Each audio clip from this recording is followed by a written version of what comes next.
Welcome to A edu. और ए edu के हमारे इस यूट्यूब चैनल में आप सभी का स्वागत है। तो अर्थव्यवस्था घटनाक्रम के अंतर्गत हम लोग क्या कर रहे थे कि अर्थव्यवस्था के बारे में जो 2021-22 का जो नेशनल इवेंट अर्थव्यवस्था का इवेंट है उसके बारे में पढ़ रहे थे। तो चलिए हम लोग उसको कंटिन्यू करें और इकोनॉमिकल इवेंट को हम लोग आगे बढ़ाएं। तो बेहद महत्वपूर्ण करंट अफेयर्स है। प्रधानमंत्री नरेंद्र मोदी का ऐलान, सरकार 2024 तक गरीबों को पोषण युक्त चावल मुहैया कराएगी।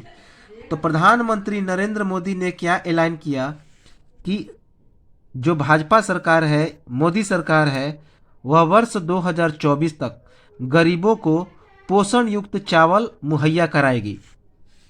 इसकी घोषणा नरेंद्र मोदी ने कब की? तो 15 अगस्त 2021 को।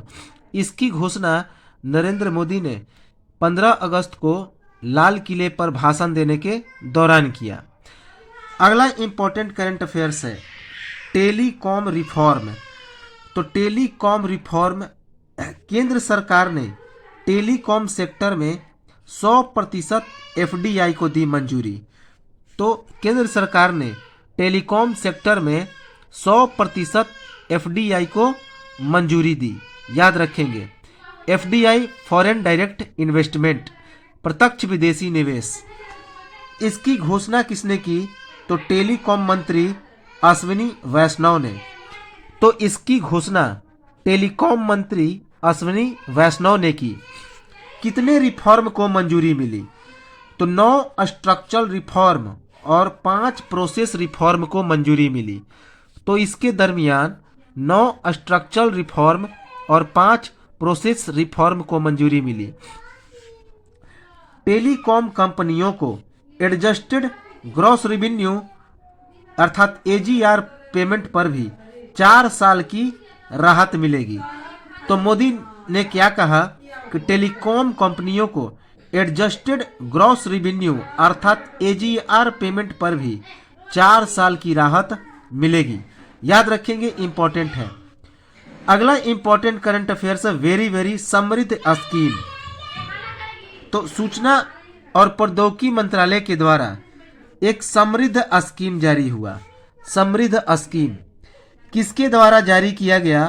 तो इलेक्ट्रॉनिक्स और सूचना प्रौद्योगिकी मंत्रालय MEITY मैटी के द्वारा। तो इलेक्ट्रॉनिक्स और सूचना प्रौद्योगिकी मंत्रालय MEITY के द्वारा समृद्ध स्कीम जारी किया गया। कब जारी किया गया? तो 25 अगस्त 2021 को। तो यह समृद्ध स्कीम 25 अगस्त 2021 को जारी किया गया। समृद्ध का मतलब क्या होता है? तो उत्पाद, नवाचार, विकास और विकास के लिए स्टार्टअप एक्सेलरेटर्स। तो समृद्ध का मतलब होता है उत्पाद, नवाचार, विकास और विकास के लिए स्टार्टअप एक्सेलरेटर्स। इस योजना का मुख्य उद्देश्य क्या है? तो इस योजना का मुख्य उद्देश्य है भारत में स्टार्टअप पारिस्थितिकी तंत्र को बढ़ावा देना। तो इस योजना का मुख्य उद्देश्य है भारत में स्टार्टअप पारिस्थितिकी तंत्र को बढ़ावा देना। समृद्ध योजना के द्वारा स्टार्टअप को 40 लाख रुपए का निवेश किया जाएगा। तो समृद्ध योजना के द्वारा स्टार्टअप को 40 लाख रुपए का निवेश मिलेगा। याद रखेंगे। अगला इंपॉर्टेंट करंट अफेयर्स है वेरी इंपॉर्टेंट। विश्व बैंक ने अफगानिस्तान को दी जाने वाली सहायता राशि पर रोक लगाई। तो विश्व बैंक ने अफगानिस्तान को दी जाने वाली सहायता पर रोक लगाई। कारण क्या है? तो अफगानिस्तान पर तालिबान का कब्जा। तो अफगानिस्तान पर तालिबान के कब्जे के कारण जो विश्व बैंक है उसने अफगानिस्तान को दी जाने वाली सहायता पर रोक लगा दी। अगला इंपॉर्टेंट करंट अफेयर्स है वेरी इंपॉर्टेंट।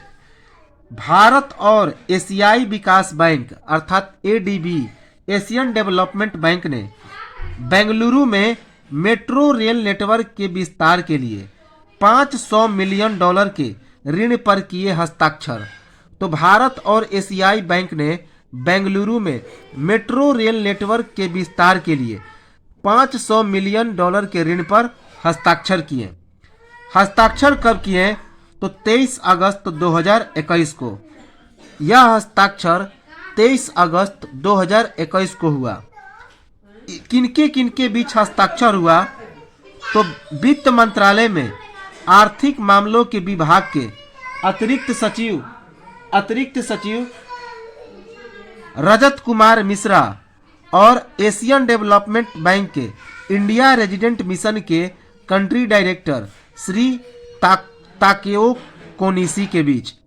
तो यह हस्ताक्षर वित्त मंत्रालय में आर्थिक मामलों के विभाग के अतिरिक्त सचिव रजत कुमार मिश्र और एडीबी के इंडिया रेजिडेंट मिशन के country director Shri Takeo Konishi के द्वारा हुआ, कोनिशी के बीच हुआ। वित्त मंत्रालय के अनुसार 56 किलोमीटर की लंबाई वाली 2 नई मेट्रो लाइनों का निर्माण किया जाएगा। एक बाहरी रिंग रोड और राष्ट्रीय राजमार्ग 44 के साथ सेंट्रल सिल्क रोड और कैंपेगोडा अंतर्राष्ट्रीय हवाई अड्डे के बीच 30 स्टेशन जिसके बीच होंगे। तो एक जो मेट्रो लाइन होगा कहां से कहां तक चलेगा? तो बाहरी रिंग रोड और राष्ट्रीय राजमार्ग 44 के साथ सेंट्रल सिल्क रोड और कैंपेगोडा अंतर्राष्ट्रीय हवाई अड्डे के बीच चलेगी, जिसमें कितने स्टेशन होंगे? तो 30 स्टेशन। ये rail network transit Orient development TOD पारगमन उन्मुख विकास आधारित शहरी विकास मॉडल पर आधारित है। याद रखेंगे। तो ये जो रेल नेटवर्क है ट्रांजिट ओरिएंट डेवलपमेंट TOD पारगमन उन्मुख विकास आधारित शहरी विकास मॉडल पर आधारित है। इसमें $2 मिलियन का अतिरिक्त योगदान भी दिया गया। याद रखेंगे, $2 मिलियन का अतिरिक्त योगदान भी दिया गया। अगला इंपॉर्टेंट करंट अफेयर्स है। वित्त मंत्री निर्मला सीतारमन ने उभरते सितारे फंड को लॉन्च किया। तो वित्त मंत्री निर्मला सीतारमन ने उभरते सितारे फंड को लॉन्च किया। कब लॉन्च किया? तो 21 अगस्त 2021 को। इसका मुख्य उद्देश्य क्या है? देश के एक्सपोर्ट को बढ़ावा देना। तो इसका मुख्य उद्देश्य है देश के एक्सपोर्ट को बढ़ावा देना। उभरते सितारे कार्यक्रम का ही यह एक रूप है। यह 250 करोड़ रुपए का एक क्या है? तो फंड है।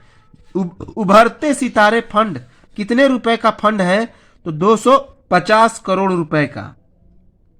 इंडिया एक्जिम बैंक और सिडबी दोनों ने मिलकर इस फंड को क्या करेंगे? चलाने की घोषणा की है। तो इंडिया एक्जिम बैंक और सिडबी दोनों मिलकर इस फंड को चलाएंगे। 40-40 करोड़ रुपए का दोनों क्या करेंगे? तो निवेश करेंगे। इंडिया एक्जिम बैंक भी 40 करोड़ रुपए का निवेश करेगा, जबकि सिडबी भी 40 करोड़ रुपए का निवेश करेगा। याद रखेंगे, इंपॉर्टेंट है। एक वेरी इंपॉर्टेंट है, आरबीआई का पहला वित्तीय समावेशन सूचकांक कितने पर है? तो 53.9 अंकों पर। तो एक सूचकांक रिपोर्ट जारी हुआ जिसमें क्या कहा गया कि रिजर्व बैंक ऑफ इंडिया का पहला वित्तीय समावेशन सूचकांक कितने अंकों पर है? तो 53.9 अंकों पर। इस सूचकांक की पेशकश कब हुई? तो 17 अगस्त 2021 को। इस सूचकांक की पेशकश 17 अगस्त 2021 को हुआ। याद रखेंगे, आरबीआई ने देश में वित्तीय समावेशन अर्थात फाइनेंशियल इंक्लूजन की सीमा को मापने और सुधारने के लिए अपना पहला वित्तीय समावेशन सूचकांक पेश किया। तो आरबीआई ने वित्तीय समावेशन अर्थात फाइनेंशियल इंक्लूजन की सीमा को मापने और सुधारने के लिए अपना पहला वित्तीय समावेशन सूचकांक पेश किया। आरबीआई का वित्तीय समावेशन सूचकांक अर्थात F1 इंडेक्स प्रत्येक वर्ष कब प्रकाशित होता है? तो जुलाई में प्रकाशित होता है। इस वित्तीय समावेशन सूचकांक को 3 व्यापक मानकों के आधार पर तैयार किया गया है। उपयोग के लिए 45%, पहुंच के लिए 35% और गुणवत्ता के लिए 20% याद रखेंगे। तो 3 व्यापक मानकों के आधार पर यह वित्तीय समावेशन सूचकांक को तैयार किया गया, जिसमें 45 उपयोग के लिए 45% और पहुंच के लिए 35% और गुणवत्ता के लिए 20%। अगला इंपॉर्टेंट करंट अफेयर्स है, वेरी वेरी इंपॉर्टेंट। प्रधानमंत्री नरेंद्र मोदी ने उज्ज्वला योजना 2.0 लॉन्च किया। तो भारत के प्रधानमंत्री नरेंद्र मोदी ने उज्ज्वला योजना 2.0 लॉन्च किया। इसकी शुरुआत कब हुई? तो इसकी शुरुआत 10 अगस्त 2021 को हुई। इसकी शुरुआत 10 अगस्त 2021 को हुई। इस योजना के तहत 10 अगस्त 2021 को उत्तर प्रदेश के महोबा में गरीबी रेखा से नीचे रहने वाले लाभार्थियों को एलपीजी का कनेक्शन भी बांटा गया। तो इस योजना के तहत 10 अगस्त 2021 को उत्तर प्रदेश के महोबा जिले में गरीबी रेखा से नीचे रहने वाले लाभार्थियों को एलपीजी का कनेक्शन भी बांटा गया। इस योजना के लाभार्थियों को अब सिलेंडर के साथ साथ चूल्हा भी मुफ्त में मिलेगा। तो इस योजना के लाभार्थियों को अब सिलेंडर के साथ गैस चूल्हा भी मुफ्त में मिलेगा। अगला इंपॉर्टेंट करंट अफेयर्स है, लोकसभा ने पूर्वव्यापी कर मांग प्रावधान को वापस लेने के लिए कराधान कानून संशोधन विधेयक पास किया, अर्थात टैक्सेशन लॉज अमेंडमेंट बिल 2021 पास किया। तो लोकसभा ने पूर्वव्यापी कर मांग प्रावधान को वापस लेने के लिए कराधान कानून संशोधन विधेयक पास किया, अर्थात टैक्सेशन लॉज अमेंडमेंट बिल 2021 पास किया। यह कब पास हुआ? तो 6 अगस्त 2021 को। तो यह बिल 6 अगस्त 2021 को पास हुआ, याद रखेंगे। केंद्रीय वित्त मंत्री निर्मला सीतारमण ने आयकर अधिनियम 1961 और वित्त अधिनियम 2011 में संशोधन करने और पूर्वव्यापी कर मांग प्रावधान अर्थात रोट्रोस्पेक्टिव टैक्स डिमांड प्रोविजन को वापस लेने के लिए यह विधेयक अर्थात बिल क्या किया था? तो पेश किया था। याद रखेंगे कि केंद्रीय वित्त मंत्री निर्मला सीतारमण ने आयकर अधिनियम 1961 और वित्त अधिनियम 2012 में संशोधन करने और पूर्वव्यापी कर मांग प्रावधान अर्थात रोट्रोस्पेक्टिव टैक्स डिमांड प्रोविजन को वापस लेने के लिए यह विधेयक या बिल पेश किया था। इस विधेयक में यह प्रावधान करने के लिए आयकर अधिनियम में संशोधन करने का प्रस्ताव है कि 28 मई 2021 से पहले लेन देन होने पर भारतीय संपत्ति का हस्तांतरण नहीं होगा।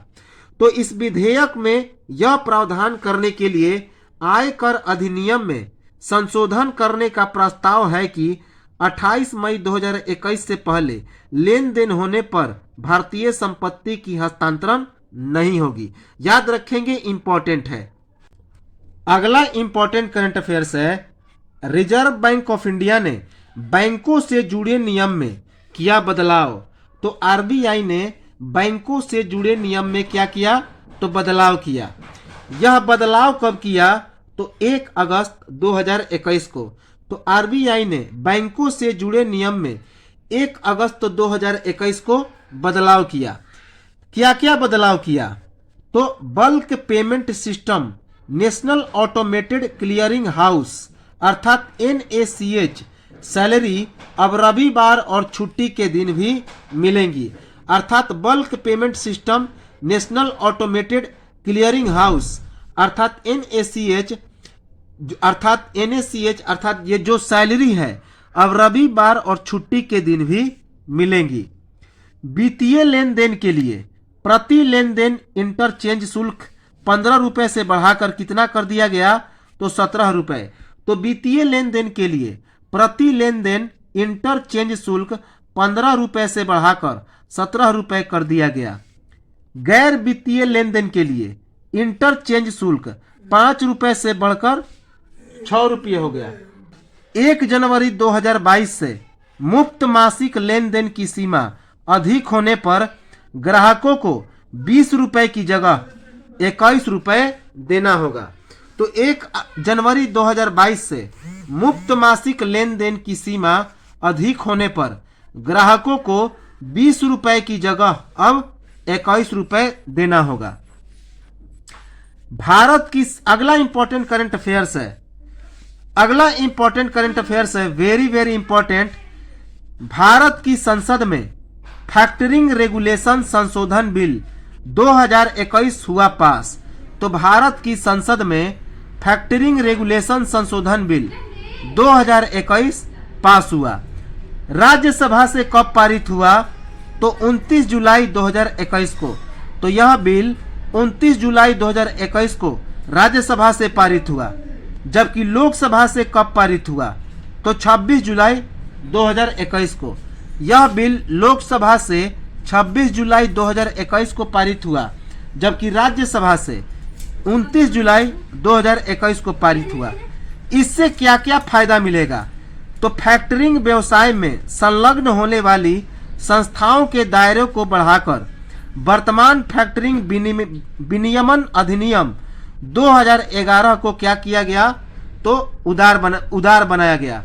तो फैक्टरिंग व्यवसाय में संलग्न होने वाली संस्थाओं के दायरे को बढ़ाकर वर्तमान फैक्टरिंग विनियमन अधिनियम 2011 को उदार बनाया गया।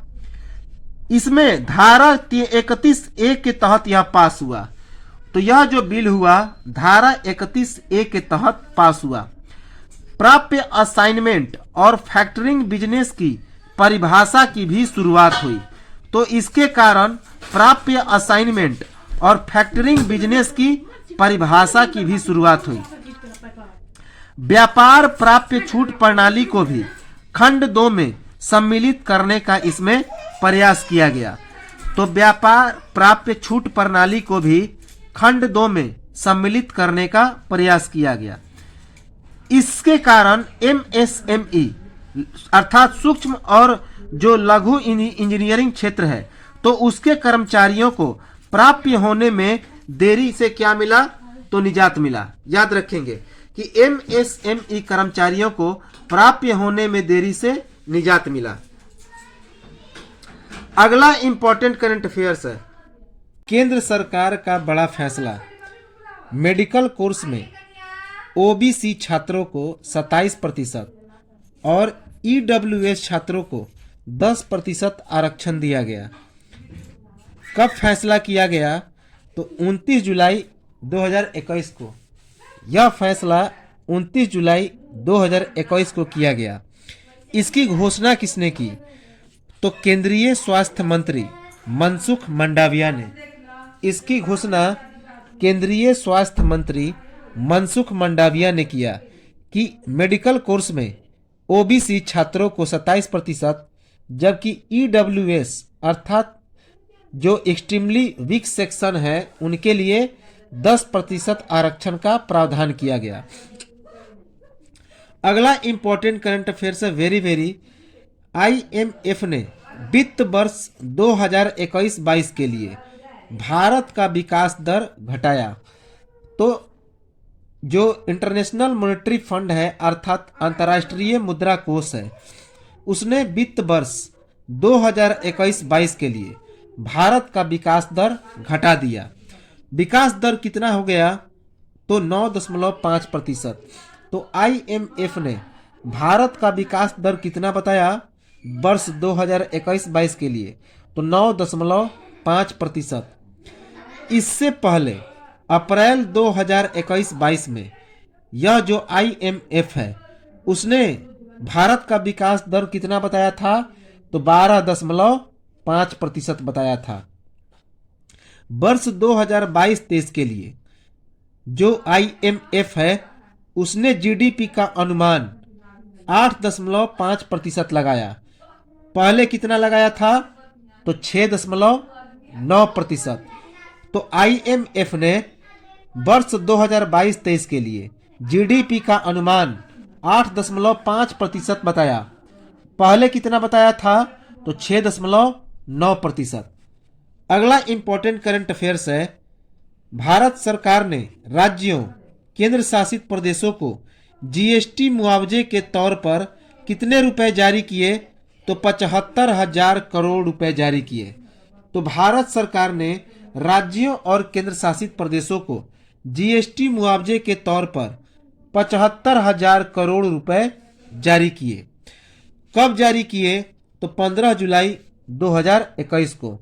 15 जुलाई 2021 को। इसका कारण क्या था? तो राजस्व की भरपाई करना। राजस्व की भरपाई करने के लिए भारत सरकार ने 15 जुलाई 2021 को राज्यों और केंद्र शासित प्रदेशों को जीएसटी के मुआवजे के तौर पर 75,000 करोड़ रुपए जारी किए। अगला करंट अफेयर्स है, केंद्रीय सरकार ने केंद्रीय कर्मचारियों को दिया बड़ा तोहफा, महंगाई भत्ता किया 28%। तो केंद्रीय कर्मचारियों को केंद्र सरकार ने पहले कितना मिलता था? तो पहले 17% था महंगाई भत्ता, अब कितना हो गया? 28%। इसकी घोषणा कब की? तो 17 जुलाई 2021 को।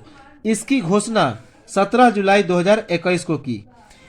1 जुलाई 2021 से यह प्रभावी होगा। तो यह 1 जुलाई 2021 से प्रभावी होगा। तो केंद्रीय कर्मचारियों को बड़ा तोहफा, महंगाई भत्ता कितना से कितना किया? तो 28% से 31%।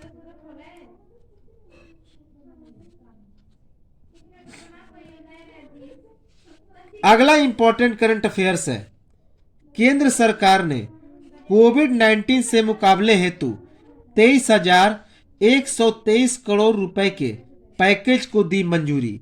तो केंद्र सरकार ने कोविड-19 से मुकाबले के लिए 23,123 करोड़ रुपए के पैकेज को मंजूरी दी। मंजूरी कब दी? तो 8 जुलाई 2021 को। इसकी मंजूरी कब मिली?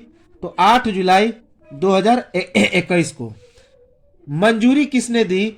तो स्वास्थ्य मंत्री मनसुख मंडाविया ने।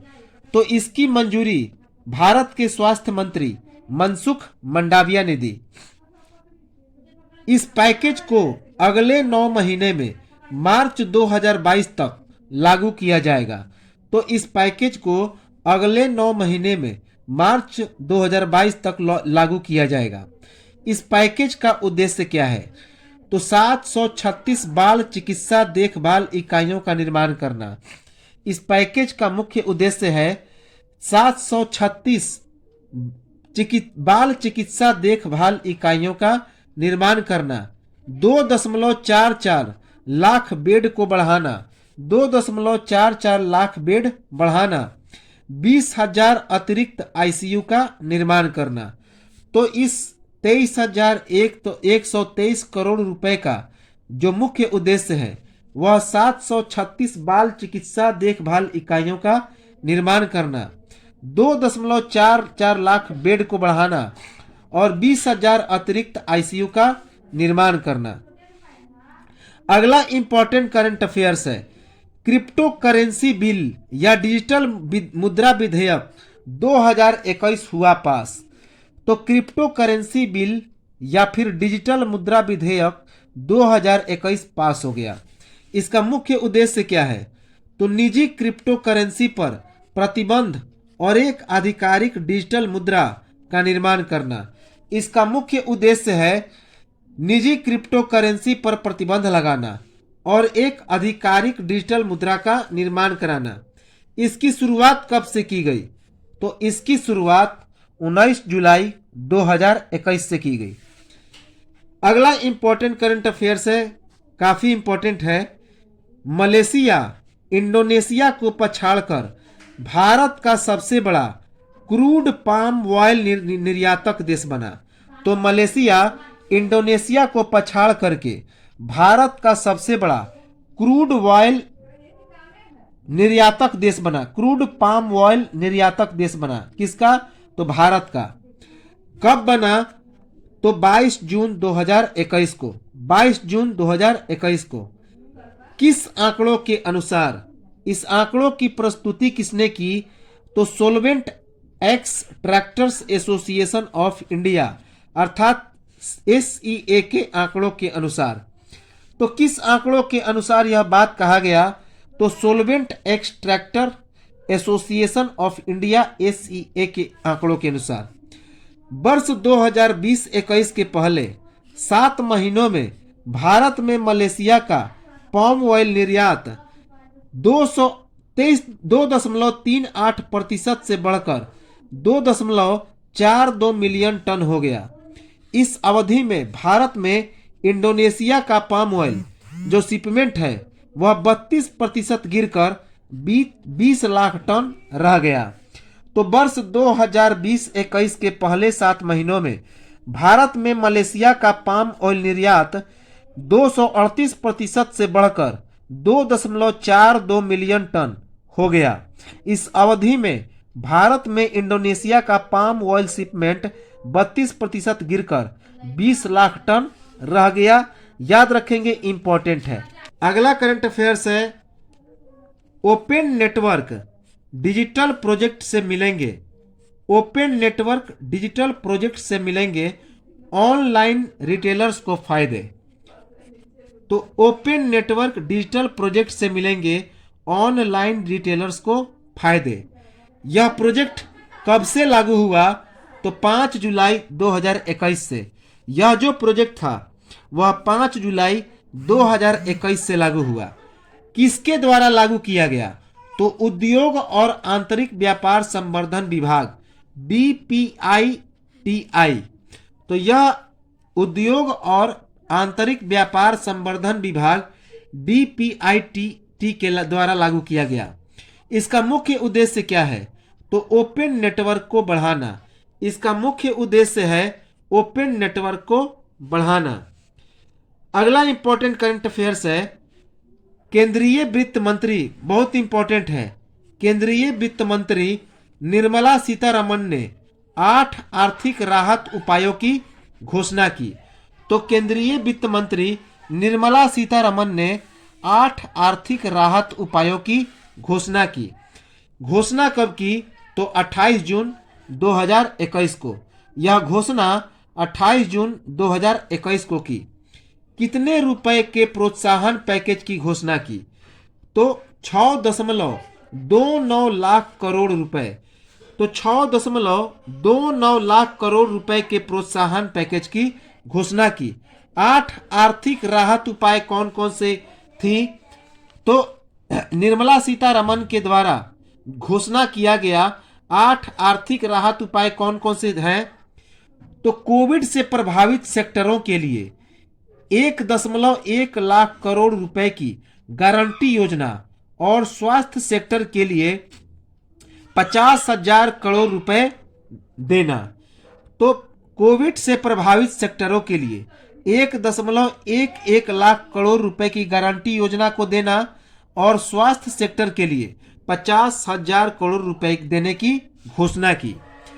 नई क्रेडिट गारंटी योजना के तहत 25 लाख लोगों को 1.25 लाख रुपए तक लोन देने की भी घोषणा की।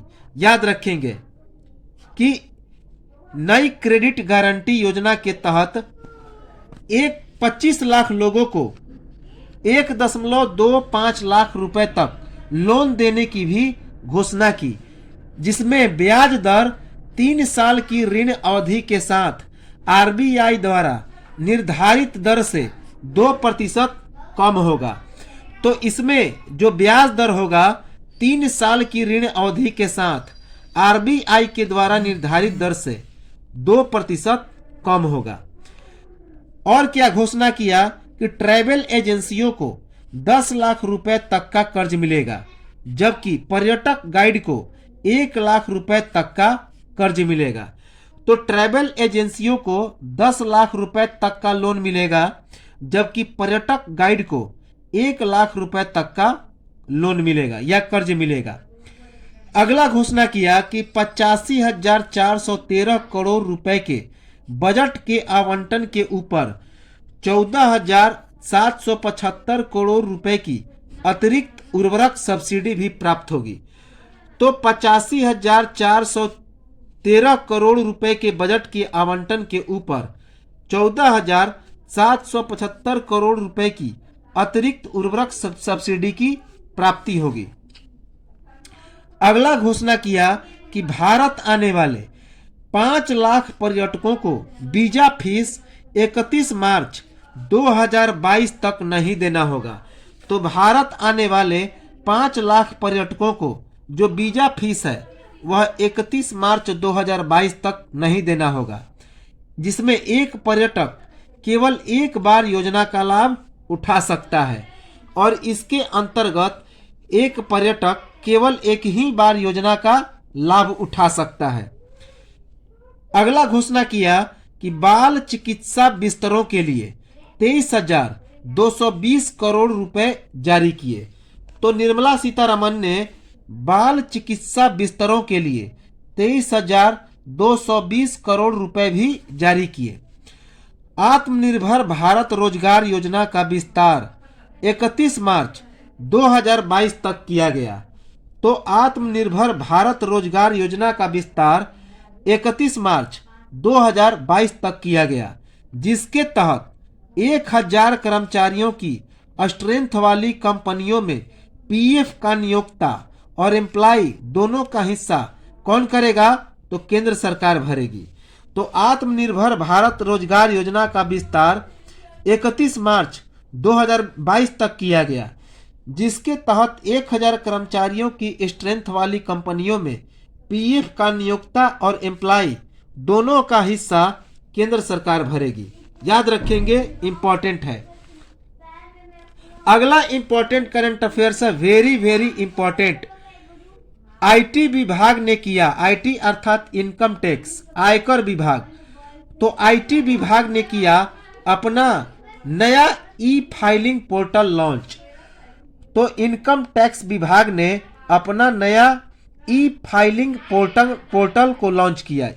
इस पोर्टल को www.incometax.gov.in के नाम से एक्सेस किया जा सकता है।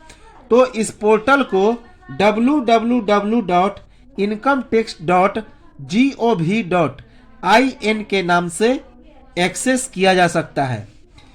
इस पोर्टल को कब लॉन्च किया गया? तो इस पोर्टल को 7 जून 2021 को लॉन्च किया गया। याद रखेंगे, 7 जून 2021। अगला इंपॉर्टेंट करंट अफेयर्स है, भारत सरकार ने किए विश्व बैंक के साथ $32 मिलियन के ऋण पर हस्ताक्षर। तो भारत सरकार ने विश्व बैंक के साथ 32 मिलियन डॉलर के ऋण पर हस्ताक्षर किए। किस क्षेत्र में हस्ताक्षर किया? तो मिजोरम में प्रबंधन क्षमता और स्वास्थ्य सेवाओं की गुणवत्ता में सुधार के लिए। तो मिजोरम में प्रबंधन क्षमता और स्वास्थ्य सेवाओं की गुणवत्ता में सुधार के लिए भारत सरकार ने विश्व बैंक के साथ $32 मिलियन के ऋण के समझौते पर हस्ताक्षर किए। यह हस्ताक्षर कब हुआ? तो 17 जून 2021 को। यह हस्ताक्षर 17 जून 2021 को हुआ। याद रखेंगे, इंपॉर्टेंट है।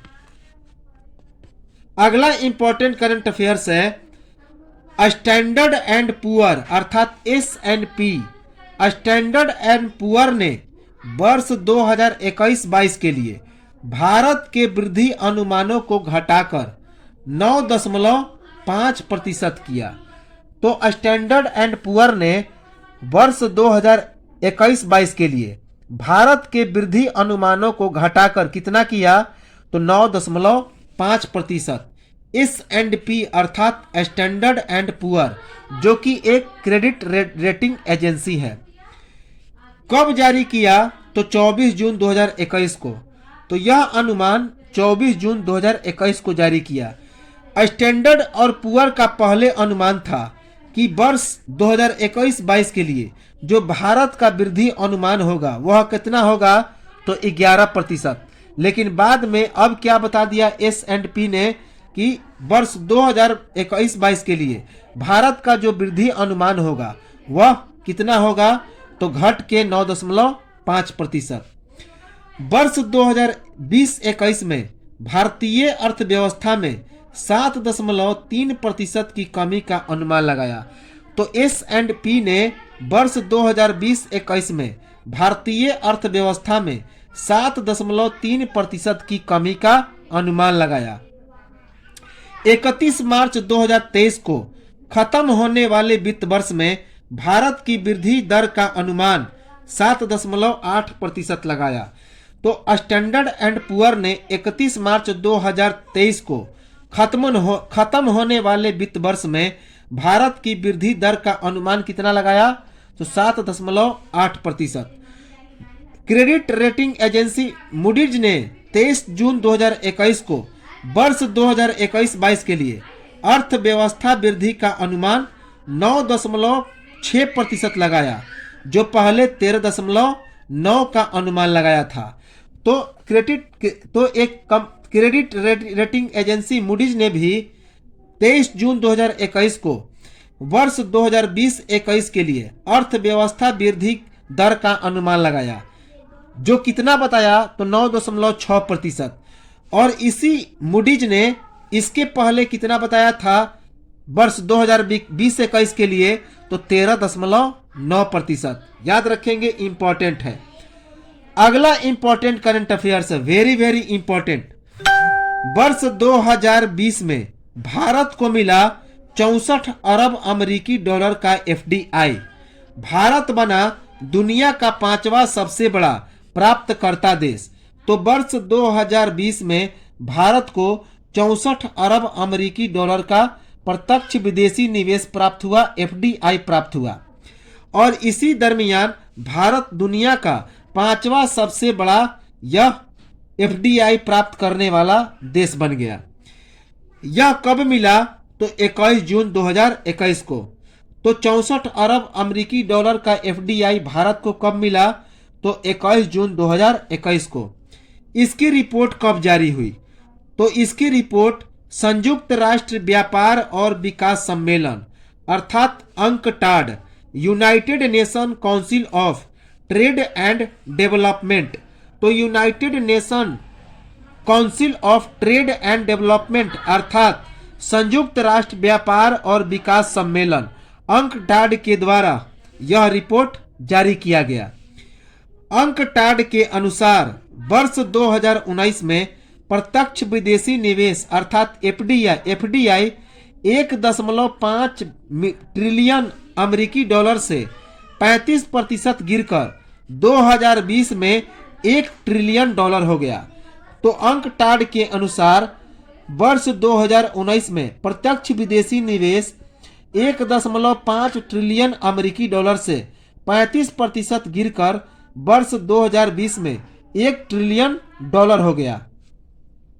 अगला करंट अफेयर से इंपॉर्टेंट है, भारत की GDP जो वृद्धि दर है वह वर्ष 2021 में 8.3% रहेगी। यह बात किसने कहा, तो विश्व बैंक ने। विश्व बैंक ने कहा कि भारत की GDP की वृद्धि दर वर्ष 2021 में 8.3% रहेगी। और विश्व बैंक का पहले का क्या अनुमान था, तो 10.1%। विश्व बैंक ने यह अनुमान पहले कितना लगाया था, तो 10.1%। जबकि विश्व बैंक ने 2023 में भारत की GDP की वृद्धि दर कितनी बताई है, तो 6.5% की दर से वृद्धि का अनुमान लगाया। तो विश्व बैंक ने 2023 में भारत की GDP वृद्धि दर 6.5% की दर से लगाया। याद रखेंगे, इंपॉर्टेंट है। अगला इंपॉर्टेंट करंट अफेयर्स है, वेरी वेरी इंपॉर्टेंट। तो अगला इंपॉर्टेंट करंट अफेयर्स है,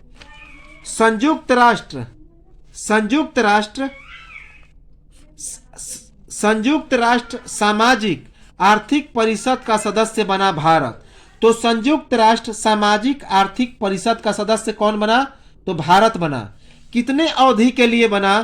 तो वर्ष 2022 से वर्ष 2024 के लिए। वर्ष 2022 से वर्ष 2024 के लिए। संयुक्त राष्ट्र सामाजिक आर्थिक परिषद की स्थापना कब हुई थी? तो 1945 में, जिसमें कुल कितने सदस्य हैं? तो 45 सदस्य हैं। तो ये तो था हमारा आज का यह घटनाक्रम। मिलेंगे हम लोग अगले वीडियो में और कंटिन्यू करेंगे अर्थव्यवस्था घटनाक्रम को। तब तक नमस्कार, जय हिंद।